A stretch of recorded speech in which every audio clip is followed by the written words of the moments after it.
Si je te demande de citer une marque qui évoque la douceur, l'enfance et le réconfort, il y a de fortes chances que le nom de Nestlé te vienne à l'esprit. Avec son logo attendrissant montrant un petit oiseau qui est en train de nourrir ses oisillons dans un nid, une image qui orne tes barres chocolatées préférées, tes capsules de café, peut-être même les céréales de tes enfants. Mais si tu grattes ce marketing, si tu regardes ce qui se cache sous ce putain de nid, tu vas découvrir pourquoi cette entreprise suisse, la plus grande multinationale agroalimentaire de la planète, est régulièrement élue l'entreprise la plus détestée au monde. C'est pas juste une question de goût ou de prix, c'est une question de vie ou de mort.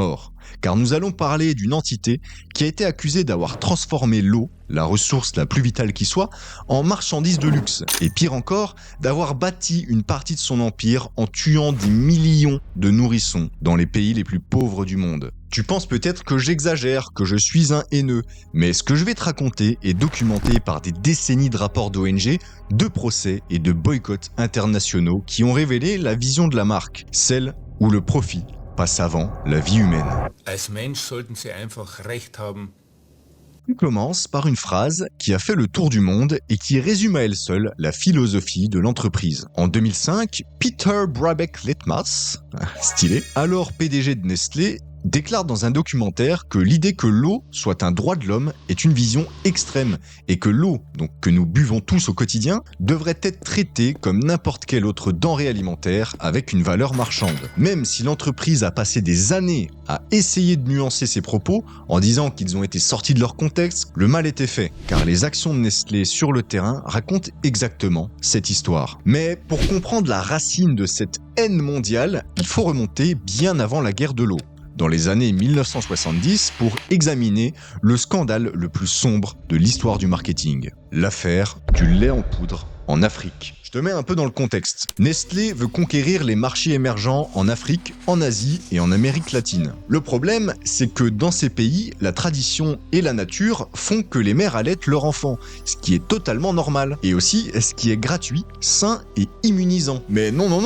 Pour Nestlé, l'allaitement maternel, c'est le concurrent numéro 1, un obstacle à abattre immédiatement pour vendre leur lait infantile en poudre. L'entreprise met alors en place une stratégie d'une agressivité inouïe. Ils envoient dans les maternités et les villages des femmes habillées en infirmières. Ces femmes ne sont pas du personnel médical, ce sont des vendeuses payées à la commission. Mais évidemment, leur uniforme inspire la confiance aux jeunes mamans qui sont vulnérables. Elles leur expliquent que le lait maternel est démodé, moins nourrissant et que pour leur bébé soit fort et moderne comme les bébés occidentaux, évidemment, il faut utiliser la poudre Nestlé. Jusque-là, c'est du marketing mensonger, un peu forcé, mais le piège se referme avec la distribution massive d'échantillons gratuits. Nestlé inonde les hôpitaux de boîtes gratuites, juste assez pour nourrir le bébé pendant ses premiers jours ou premières semaines. Les mères confiantes commencent à donner le biberon avec cette poudre de merde à l'intérieur. Mais la biologie a ses règles, si une mère n'allaite pas, sa production de lait s'arrête. Une fois que la mère et l'enfant sortent de l'hôpital et que les échantillons gratuits sont épuisés, la mère n'a donc plus de lait naturel. Elle est physiquement obligée d'acheter la poudre. Le piège est verrouillé. C'est là que le drame humanitaire commence. Dans ces régions pauvres, les familles n'ont pas les moyens d'acheter ce lait coûteux. Alors, pour faire durer la boîte plus longtemps,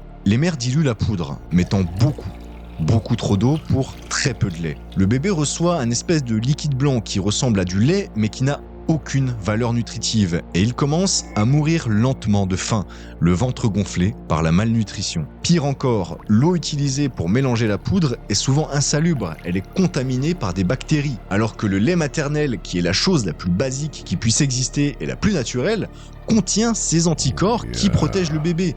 Mais cette poudre de merde mélangée à de l'eau, elle provoque des diarrhées fatales. Selon l'ONG War on Want, qui a publié le rapport de Baby Killer en 1974, cette stratégie a entraîné la mort de milliers, voire peut-être de millions de nourrissons, morts de déshydratation et de malnutrition, simplement parce qu'une entreprise voulait créer un besoin là où il n'y en avait pas. Ce scandale a provoqué un boycott mondial qui dure encore aujourd'hui chez certains militants, mais il n'a pas arrêté la machine. Si le lait était le scandale du XXe siècle, l'eau est celui du XXIe siècle. Vous le savez peut-être, Nestlé est devenu le leader mondial de l'eau en bouteille. Il possède des marques comme Pure Life, Vittel, Perrier ou Poland Spring. Leur modèle économique est d'une simplicité cynique. Trouver une source d'eau, souvent dans une communauté rurale, pomper la nappe phréatique jusqu'à la dernière goutte pour des redevances qui sont dérisoires et mettre cette eau dans du plastique et la revendre 1000 fois plus cher. Parfois aux mêmes habitants qui n'ont plus d'eau au robinet à cause du pompage. Lourd. Prenons l'exemple du village de Bati Dilwan au Pakistan. Nestlé y a installé une usine pour produire son eau Pure Life. Quelques années après, le niveau de la nappe phréatique a chuté dramatiquement. Les puits des villages se sont asséchés ou sont devenus imbuvables, l'eau restante étant devenue boueuse et concentrée en fluor, ce qui a causé des maladies osseuses chez les enfants locaux. Pendant que les habitants tombaient tous malades en buvant de l'eau souillée, Nestlé pompait l'eau pure sous leurs pieds pour la revendre en bouteille à l'élite urbaine. C'est la définition même de la privation d'un bien commun. On prend à la communauté pour vendre à l'individu. Et ne crois pas que ça arrive seulement dans les pays en développement. Aux États-Unis, en Californie, lors des sécheresses historiques des années 2010, où l'on demandait aux citoyens de ne pas arroser leurs pelouses et de prendre des douches courtes, Nestlé continuait de pomper des millions de litres dans la forêt nationale de San Bernardino pour sa marque Arrowhead, en utilisant un permis qui, attention, avait expiré en 1988. Et pour utiliser ce permis qui avait expiré, il devait évidemment payer une redevance annuelle monstrueuse de $524. $524 par an pour extraire une ressource qu'il revendait des millions. Mais c'est pas que sur les autres continents ou dans les autres pays que ça se passe. En France, à Vittel, les habitants ont vu leur nappe phréatique baisser dangereusement parce que Nestlé Waters pompait plus que ce que la nature pouvait régénérer, tout simplement. Créant alors une situation absurde où l'on a envisagé quand même de construire un pipeline pour amener de l'eau aux habitants depuis une autre région, afin que Nestlé puisse continuer à mettre l'eau locale en bouteille pour l'exportation. Si ça, c'est pas aberrant, je ne sais pas ce que veut dire aberrant. Bien sûr, l'entreprise se défend toujours en mettant en avant ses programmes de RSE, ses investissements dans les communautés et le fait qu'elle crée de l'emploi. Mais les critiques soulignent que le coût sociétal est bien supérieur aux bénéfices économiques. Et la liste des scandales ne s'arrête pas là.